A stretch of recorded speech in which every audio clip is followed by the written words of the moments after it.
I'm Carlos Garcia, and I'm thrilled to have you here on Grim Secrets. In today's video, we're going to explore two true stories that will make you shiver with fear. Get ready for a terrifying episode in the true Grim Secrets style. This is how we start. Many years ago, a story unfolded that remains vivid in my memories to this day. At the time, it was very magical for me. I believe if I had experienced it at my current age, I would have been terrified. But as a child, my mind was free from such fears. Innocence can be blissful when your mind is untainted. I remember it as if it happened yesterday, and I am certain it was real. Even at that young age, I could distinguish between what was real and what was not. I consider myself intelligent because I realized from a very young age that there are things science cannot explain, yet they are undeniably present. I was 11 years old when it happened. I lived in the Lomas Verdes neighborhood in Mexico City, at my grandparents' house, very close to my home. Near my house, there was a large park with old wooden swings and a slide. It was a beautiful green space that everyone in the neighborhood respected and took care of. In this park was a very old and large tree with a wide trunk, dark brown, twisted branches, and large, dark green leaves. I loved going to this park after school when my parents were at work and my grandfather was looking after me. He would allow me to go to the park as long as I returned within a couple of hours. It was just 2 blocks away from my house, and at that time, there was not much insecurity, so there was no problem. Once I arrived at the park, I liked to climb this tree and sit on one of its thick branches that extended horizontally. On this branch, there were a couple of ropes hanging down, but they were broken due to the way they were tied. I assumed there had once been an improvised swing made from a wooden plank and a couple of ropes, though I had never seen the swing. On one occasion, I asked my grandfather to help me make a new swing with another wooden plank and new ropes. He insisted I use the existing swings a few meters from the tree, but I insisted because I didn't like the other swings. For some reason, being under that tree gave me a sense of security that I couldn't explain. Finally, my grandfather agreed and helped me set up the new swing. I was very happy because almost no one used it, and it made me feel special. A few months later, my grandfather allowed me to stay out later than usual because he had been busy studying for his exams. My reward was to swing and feel free for a while, completely alone. There was no one else around, and I could hear the crickets singing under the light of a beautiful full moon in October. I loved watching the stars on a night like that, so I climbed to the top of the tree and stayed there, gazing at the sky. After a while, I began to hear the swing below swaying. At first, I thought it was the wind moving it, but gradually it started swinging more forcefully. Soon, I realized that the movements were not caused by the wind. I watched the swing, unsure of what to do.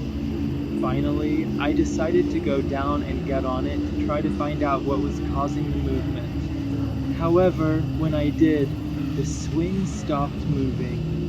I began to swing a little and continued trying to reason what had just happened when suddenly, I heard the mischievous laughter of a small girl very close by. I looked around for the girl I had heard, but saw no one. I called out into the air, "Who's there? Who is it?" But no one answered. I kept swinging, trying to listen more attentively, thinking maybe I had imagined that giggling. Suddenly, I started to feel the swing moving by itself. Although I wasn't pushing it, it began to rise higher and higher. I held on to the ropes as tightly as I could and couldn't help but let out a scream. As I swung, I heard the laughter again, this time very clearly. Though I couldn't determine where it was coming from, it was undoubtedly close. I tried to use my weight to stop the swaying, but it was in vain. This lasted only a few seconds, but it was incredibly frustrating to know I didn't have control over the swing. When it finally stopped, I quickly got off and looked around, searching for the culprit. I wasn't afraid, but I was annoyed that the laughing child wouldn't show herself. So I called out again, "Girl, come out, show yourself. I won't hurt you. We can be friends if you want. I don't have any friends, and you could be the first." An abrupt silence fell over the park. I even remember that I stopped hearing the crickets chirping. Not even the wind could be heard now. At that moment, I heard the branches of the tree moving at the top. When I looked to see what was causing it, I saw the silhouette of a girl perched on the highest branch of the tree. I couldn't distinguish her clearly because the shadows obscured her significantly, so I decided to climb the tree as quickly as I could. When I reached the top, no one was there. Again, I was angry because I thought the girl was playing a game with me and hiding from me. The frustration made me want to cry, and I couldn't help it. Then something very strange happened. I felt someone whispering in my neck words that were initially intangible, but which I soon understood better. The whisper kept repeating the word friend. For a moment, I felt very happy that the girl truly wanted to be my friend. But unfortunately, the magic ended quickly. At that moment, my grandfather arrived, calling my name repeatedly, sounding very agitated.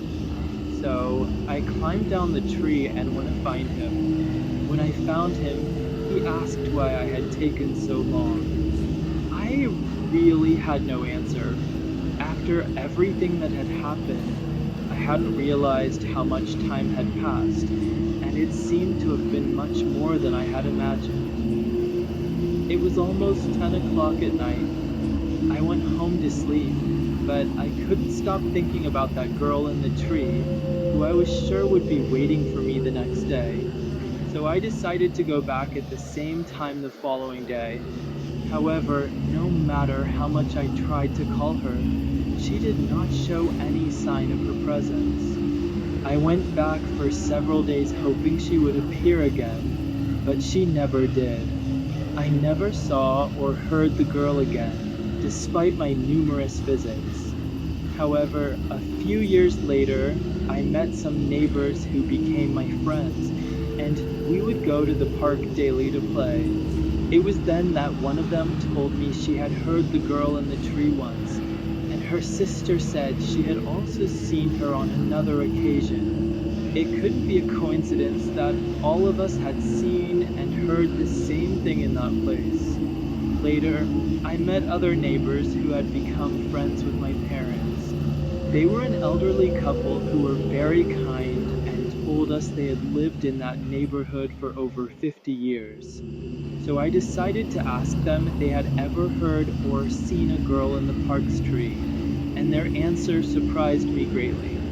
They explained that a long time ago, a father and mother who lived in the neighborhood were on the verge of divorce. They fought daily and had a small daughter who was only 8 years old. She, trying to escape her home situation, would go to the park to avoid hearing her parents argue. She liked to climb the tree to the highest branch, and it was there that one day tragedy struck. The girl had run out of her house crying after seeing her father attack her mother. She was extremely distressed, and when she climbed the tree, she stumbled and fell, breaking her neck. The girl died instantly. This story gave a certain sense to what had happened to me, and I soon realized I was not the only one to have experienced something like that.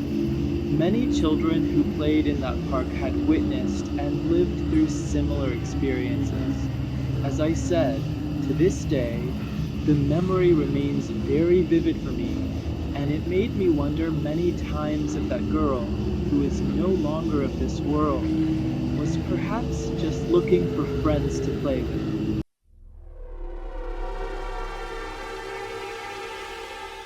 Paranormal experiences are often described as terrifying, and they are not mistaken. However, most people expect to see a ghost or witness something moving on its own. But I think that uncertainty and suspense without relief are much more terrifying than encountering a ghost. At least in the latter case, you know what you're facing. In my case, the experience I will share left a lasting mark and was, for a long time, the most terrifying thing I have ever experienced. This happened many years ago when I was only 17. At that time, I frequently visited my father's house. He lived in a village with fewer than 300 inhabitants in the state of Chiapas. Despite this, my father lived on a ranch outside the village, about a 10-minute drive away. Legends and myths of paranormal nature are common in that village, and many people claim to have seen all kinds of creatures at its edges, from goblins and fairies to witches. Despite believing in all these stories, I had never been a witness to anything until that point. Whenever I visited my father, I prayed not to experience anything paranormal.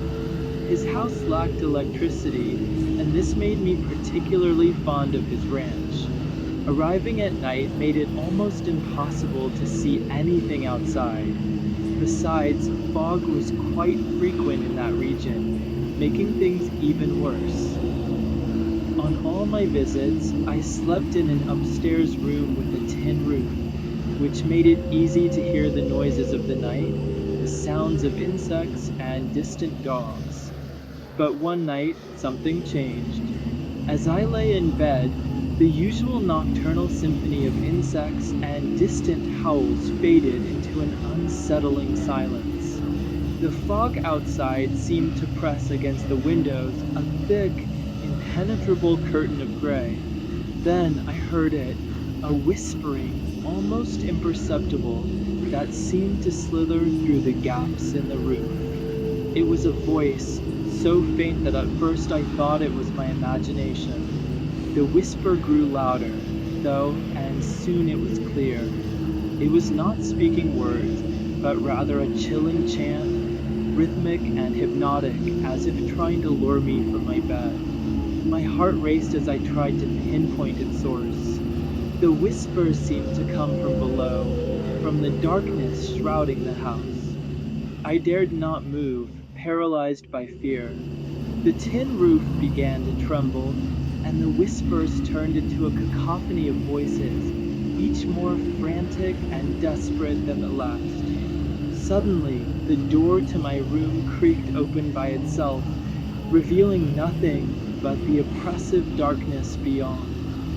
I could see shadows moving just beyond the threshold, shapes that seemed to twist and writhe as if they were alive. The chanting grew louder, more urgent, and I could feel the air growing colder. I wanted to scream, but no sound came out. The whispers now felt like they were inside my head, echoing with malevolent intent. Just as I was about to lose hope, a cold hand touched my shoulder. I spun around to face it, but there was nothing there, only the icy emptiness of the room.